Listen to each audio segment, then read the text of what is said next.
تو الواقعہ کی کتنی آیتیں ہو گئی؟ 26 ہو گئی.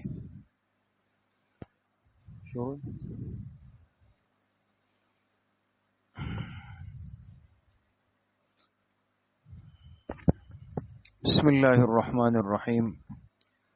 تعلیم دین کورس سال دوم کی تفسیر قرآن کریم کا سبق شروع ہو رہا ہے. تمام ساتھی اسی طرح زوم کلاس میں جو احباب و مستورات ہیں اپنے اپنے قرآن کریم اور اپنی کاپیاں کھول دیں. سورۃ الواقعہ چل رہی تھی اور آپ کے سامنے یہ بات عرض ہوئی کہ اللہ تعالیٰ نے اس صورت میں قیامت کے دن کی 3 جماعتوں کا تذکرہ فرمایا. ایک عام مومنین ہے، ایک خواص مومنین ہے اور ایک کفار اور مشرکین ہیں. جو عام ایمان والے ہیں ان کو اللہ پاک نے اصحاب المیمنہ فرمایا یا اصحاب الیمین فرمایا، دائیں طرف والے. اور جو کفار و مشرکین ہیں ان کو اصحاب الشمال فرمایا.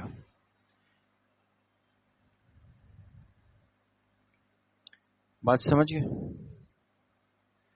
اور جو خواص ہیں، خاص ایمان والے ہیں، ان کو السابقون السابقون فرمایا کہ آگے بڑھنے والے ہیں یہ لوگ. تو ان میں سے جو خواص مومنین ہیں ان کے لیے اللہ پاک نے جنت میں کیا کیا انعام رکھا ہے اس کا تذکرہ تو تفصیل سے آ گیا، ان کے انعامات بھی آ گئے. آج کی آیت نمبر 27 سے اللہ پاک نے ان ایمان والوں کی نعمتوں کا تذکرہ فرمایا جو عام ایمان والے ہیں، جو عام ایمان والے ہیں اور جن کو اصحاب الیمین فرمایا کہ دائیں طرف والے. ٹھیک ہے، پڑھیں. اعوذ باللہ من الشیطان الرجیم، بسم اللہ الرحمن الرحیم. وَأَصْحَابُ الْيَمِينِ مَا أَصْحَابُ الْيَمِينِ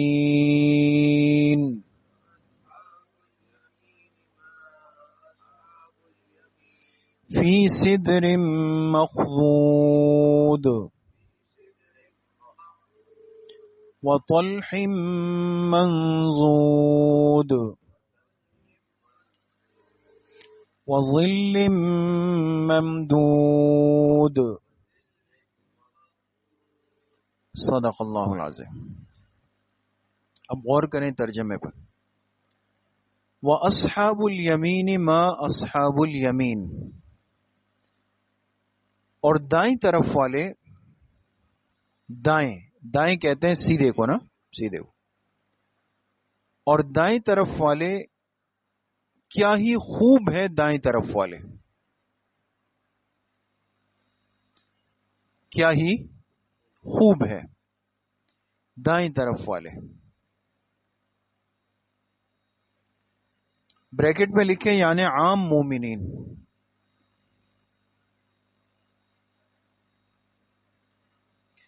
فی صدر مخضود،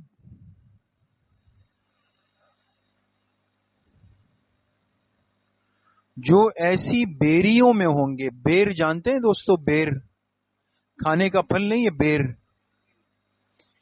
تو اگر آپ نے بیر کا اصل درخت دیکھا ہوگا جس میں بیر ہوتے ہیں، اس میں کانٹے بھی ہوتے ہیں، ہے نا؟ تو اللہ پاک فرماتے فی صدرن، ایسی بیریوں میں ہوں گے، مخضود، جو بغیر کانٹوں کے ہوں گے.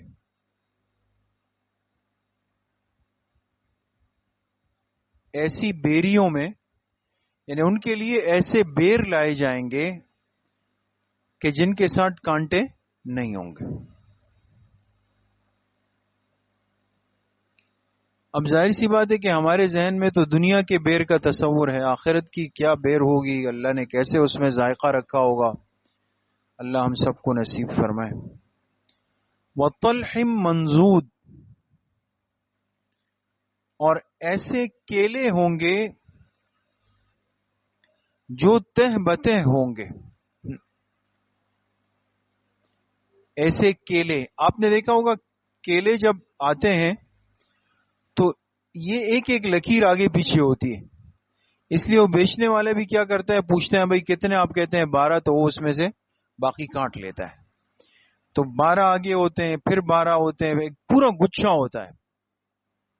ایک گچھے کے اندر اس تہ بتہ ہوتے ہیں. تہ بتہ کے معنی یعنی ایک کے پیچھے ایک، ایک کے پیچھے ایک، اس طرح ہوتا ہے.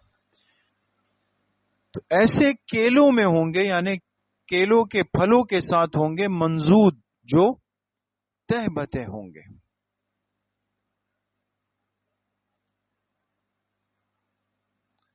وظل ممدود،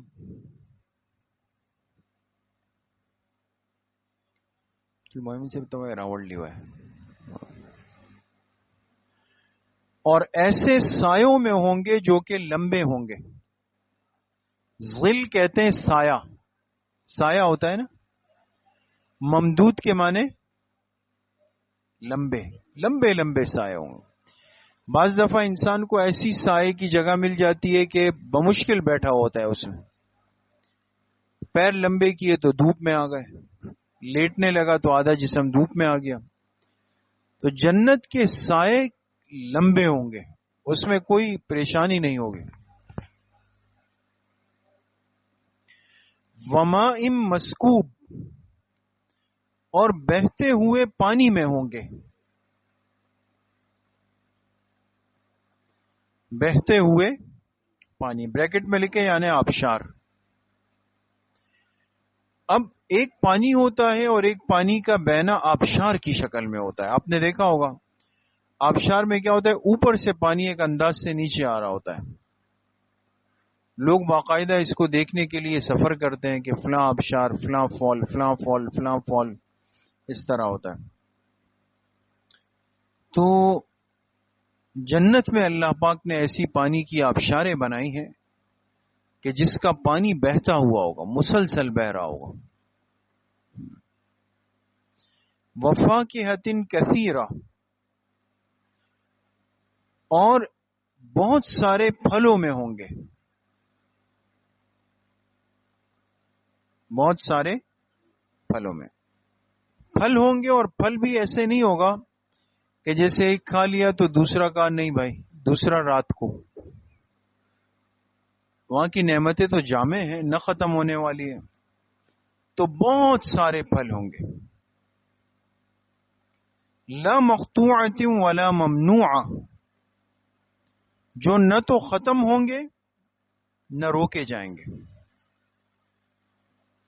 نہ ختم ہوں گے، ایسا نہیں ہے کہ انسان نے کھایا تو بس ختم ہو گئے اور کہا جائے کہ نہیں بھائی اب تو مزید نہیں ہے. نہیں، نہ ختم ہوں گے نہ روکے جائیں گے. بعض دفعہ یہ ہوتا ہے کہ لے لیا، کہ نہیں بھائی مزید نہیں، باقی تو اگلی شفٹ کے لیے.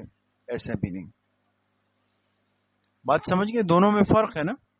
نہ ختم ہوں گے اور نہ روکے جائیں گے. وفرش مرفوعہ، اور اونچے اونچے قالینوں میں ہوں گے.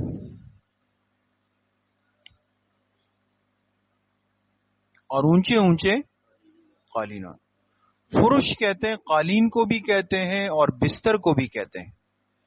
آپ نے دیکھا ہوگا جو بڑے لوگ مہمان خانہ بناتے ہیں تو اطراف میں ایسے بستر بچھا دیتے ہیں. تو اب ایک بستر تو وہ ہوتا ہے کہ جو بالکل زمین کے ساتھ لگا ہوا ہے، ایک بستر وہ ہوتا ہے جو ذرا فارم والا، بھاری نرم ہوتا ہے. تو جنت میں قالین ایسے ہوں گے کہ وہ قالین باقاعدہ اونچے اونچے ہوں گے، اور انسان اس پر بیٹھے گا تو ایسا ہوگا کہ جیسے کہ تختوں پر بیٹھا ہوا ہے. وہ قالین ایسے اونچے اونچے بنا دیے جائیں. انا انشأناہن انشاء، اور بے شک ہم نے جنت کی عورتوں کو بنایا ایک خاص طریقے پر. یعنی جو حوریں ہوں گے، حوریں، بے شک ہم نے بنایا جنت کی عورتوں کو، بریکٹ میں لکھے یعنی حوریں، انشاء، ایک خاص طریقے پر، خاص طریقے پر بنائے.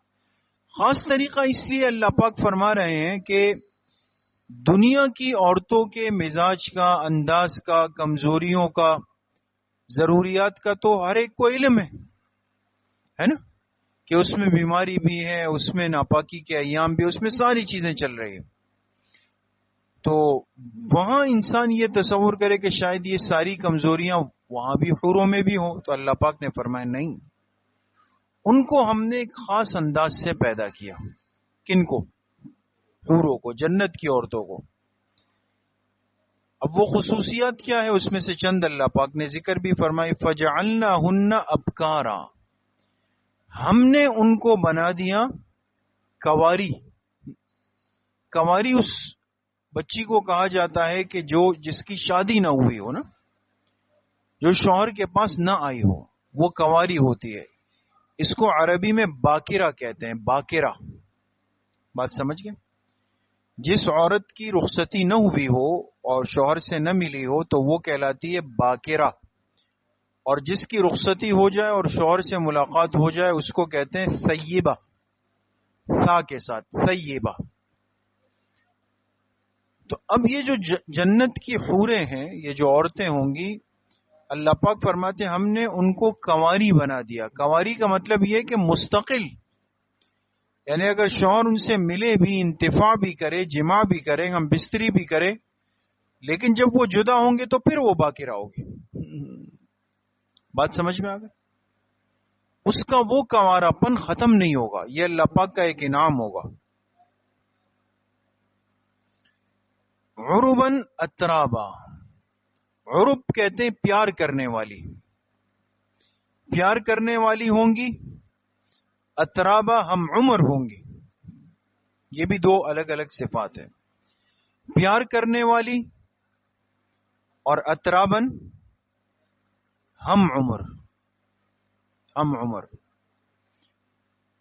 پیار کرنے والی، یہ تو بالکل واضح سی بات ہے کہ عورت اور مرد کا جو رشتہ ہے نکاح کے نتیجے میں یہ سکون کا ہے، اور سکون کے لیے بہت ضروری ہے کہ آپس میں محبت ہو، ذہنی ہم آہنگی ہو. اب ذہنی مناسبت نہیں ہے، ایک محض ایک جوڑ، ایک چیزیں چلائی جا رہی ہے، مشکل ہوتی ہے نا. تو ایک تو اللہ پاک جنت کی عورتوں کے دلوں میں ان جنتی مردوں کی محبت اور پیار ڈال دیں گے. تو وہاں یہ نہیں ہوگا کہ کسی بات پہ غصہ آ گیا، ناراضگی ہو گئی، لڑائی ہو گئی، اختلاف ہو گیا، انتشار ہو گیا، تو یہ نہیں ہوگا. پیار کرنے والی ہوں گی. دوسری بات فرمائی کہ ہم عمر ہوں گے. اب یہ چیز بہت قابل غور ہے. اب عورت کے مزاج میں اللہ پاک نے قدرتی طور پر مرد کے مقابلے میں کمزوریاں رکھی. عورت کمزور ہے، اسی لیے اس کو کمانے کا پابند نہیں کیا کہ بھئی وہ کمائے، مرد کمائے گا، ہے نا. اس کی گواہی کو ایک مرد کی گواہی کے آدھے رکھا. یعنی ایک مرد اگر جہاں گواہی دے سکتا ہے تو عورتیں کتنی چاہیے ہوں گی؟ دو. اب ہمارے ہاں جو دین بیزار لوگ ہیں نا، وہ ان چیزوں کو ہائی لائٹ کر کے عورت کی مظلومیت کو ثابت کرتے ہیں. بیوقوف ہیں. ہم لوگ بھی ان باتوں سے متاثر ہو جاتے ہیں. حالانکہ یہ شریعت نے عورت کی ذمہ داری کو آدھا کر دیا ہے. گواہی دینا تو ذمہ داری ہے نا. اب آپ کو اگر عدالت میں بلایا جائے کہ جی آپ نے یہ چیز دیکھی، آپ کہیں گے ہاں دیکھی، اور پھر گڑبڑ ہوئی تو آپ اکیلے پکڑے جائیں گے. اس لیے کہ انسان بھول جاتا ہے، دیکھنے میں چوک ہو گئی آگے پیچھے. عورت کو اکیلے نہیں، اس کے ساتھ ایک اور عورت ہونی چاہیے. تو لہٰذا ایک عورت کہے کہ جی ایسا ہوا تھا، دوسری عورت کہے نہیں نہیں ایسا نہیں ہوا تھا، تو عدالت کہے کہ جی بھی آپ دونوں پر اعتبار نہیں ہے، آپ دونوں کا آپس میں فرق ہے. تو دو عورتیں جب مل جائیں گی تو ایک دوسرے پر اعتماد، بھروسہ، سب چیزیں وہ لیول ہو جائیں گی. وہ تو ذمہ داری بٹ گئی، مقام کم نہیں کیا گیا بلکہ بوجھ تقسیم کر دیا گیا. تو ہم عمری کے اندر کیا ہوتا ہے کہ مزاج میں مناسبت ہوتی ہے. اگر انسان ایسی عورت سے شادی کرے کہ عمر اس سے بہت کم ہے عورت کی، اب شوہر مثال کے طور پہ 35 سال کا ہے اور بچی 20 سال کی، 15 سال کا فرق آ گیا، تو اب وہ ذہن بھی تو وہ ہے نا، سمجھ گئے نا. ذہن بھی تو وہ ہوگا. تو وہ جو بچوں والی باتوں پر ناراضگی ہوگی اور اس کو لگے گا کہ یہ کیا پاگل پن ہے، وہ اپنے عمر سے سوچ رہے ہیں، وہ اپنے عمر سے سوچ رہے. تو یہ تفاوت جو ہوگا نا، یہ گیپ بہت بڑا جو آ جائے گا نا، یہ پھر مشکلات پہ. اس لیے نارمل فرق رکھا جاتا ہے 4 سال 5 سال 6 سال 2 سال 3 سال. اور اگر اس کے الٹ کیا کہ آپ نے عورت کو رکھا بڑی عمر کا، مرد بیچارہ ہو چھوٹی عمر کا، تو عورت میں سنجیدہ پن زیادہ ہوگا. وہ ایک اپنی سوچ سے بات کرے گی. یہ بیچارہ نوجوان بچہ ہے تو یہ چاہے گا کہ بھئی میں موٹر سائیکل پہ یہاں بھی جاؤں، میں رات کو دیر سے سوؤں، میں یہ کروں وہ کروں. وہ اس کی سمجھ میں نہیں آئے گا. یہ حضور علیہ الصلوۃ والسلام کے معجزات میں سے ہے کہ آپ نے 25 سال عین جوانی کی عمر میں 40 سال کی ایک پختہ عورت کے ساتھ ایک بھرپور زندگی گزاری. یہ آپ کا کمال ہے، خصوصیت ہے آپ کی، عام انسان نہیں کر سکتا. تو اس لیے یہ تفاوت جتنا کم ہوگا اتنا ذہنی مناسبت ہوگی، ایک ساتھ چلنا آسان ہو جائے گا. تو وہاں اللہ پاک ان حوروں کو، ان جنتیوں کے بالکل ایک برابر عمر میں، سوچ میں، ہر چیز میں برابر کر دیں گے. تو کوئی الگ سوچ بنے گی نہیں، سب برابر ہی ہوں گے، علم برابر ہوگا، فہم برابر ہوگا، چل رہے ہوں گے، گھر بسا ہوا ہوگا. ٹھیک ہے. اب یہ نعمتیں کن کے لیے فرمائے؟ لِأَصْحَابِ الْيَمِينَ، یہ ہے دائیں طرف والوں کے لیے. کن کے لیے؟ دائیں طرف والوں کے لیے. ترجمہ لکھ رہے ہیں آپ؟ دائیں طرف والوں کے لیے. آگے فرمایا ثُلَّةٌ مِّنَ الْأَوَّلِينَ وَثُلَّةٌ مِّنَ الْآخِرِينَ. ایک بڑا طبقہ ابتدائی لوگوں میں سے ہوگا اور ایک بڑا طبقہ بعد والے لوگوں میں سے ہوگا. ایک بڑا طبقہ ابتدائی لوگوں میں سے ہوگا، ایک بڑا طبقہ بعد والے لوگوں میں سے. حالانکہ آپ کو یاد ہوگا جب خواص مومنین کا تذکرہ ہوا تھا نا کہ خواص مومنین جنت میں کون ہوں گے، تو فرمایا کہ بڑا طبقہ ابتدائی لوگوں میں سے ہوگا، چھوٹا سا طبقہ بعد والوں میں سے. اس لیے کہ جتنا زمانہ آگے گیا گناہ بڑھ گئے، نافرمانی بڑھ گئی، فسق و فجور، سب چیزیں بڑھتی چلی گئی. اب خواص کے اس مقام تک پہنچنا ظاہر سی بات ہے مشکل ہے. تو اس لیے بعد والے لوگ اس میں اتنے زیادہ نہیں ہوں گے. اللہ فضل فرمائے تو الگ معاملہ ہے، لیکن عام مومنین پر اللہ پاک کرم فرمائیں گے اور جنت میں وہ بھی داخل ہو جائیں گے. ابتدائی لوگ بھی بہت زیادہ ہوں گے، انتہائی لوگ بھی ہوں گے، سب ہوں گے. لیکن اس سے یہ لازم کہیں نہیں آتا کہ کوئی رش بنے گا، کوئی معاملات وہ ہو جائیں گے، لائن میں دھکم پیل ہوگی کہ بھئی ایسا ہے، گیٹ بند کیا جا رہا ہے، اب تو کاؤنٹر بند ہو گیا کل. یہ نہیں ہے. ہر ایک اپنی ایک شان کے ساتھ جائے گا، دروازے سے داخل ہوگا. فرشتہ ایسی رہنمائی کرے گا کہ حدیث پاک میں خود اپنے جنت کے محل تک پہنچ جائے گا، اس کو کوئی پریشانی نہیں ہوگی. اور اس کو لگے گا ہر جنتی کو کہ مجھے جو ملا ہے یہ کسی کو نہیں ملا، تاکہ اس کے دل پر کوئی بوجھ نہیں آئے. کتنی کمال کی جگہ ہے. اللہ ہم سب کو نصیب فرمائے. تو یہ آیت نمبر 40 تک آج کا سبق ہے. آیت نمبر 27 تا آیت نمبر 40. وآخر دعوانا ان الحمد للہ رب العالمین.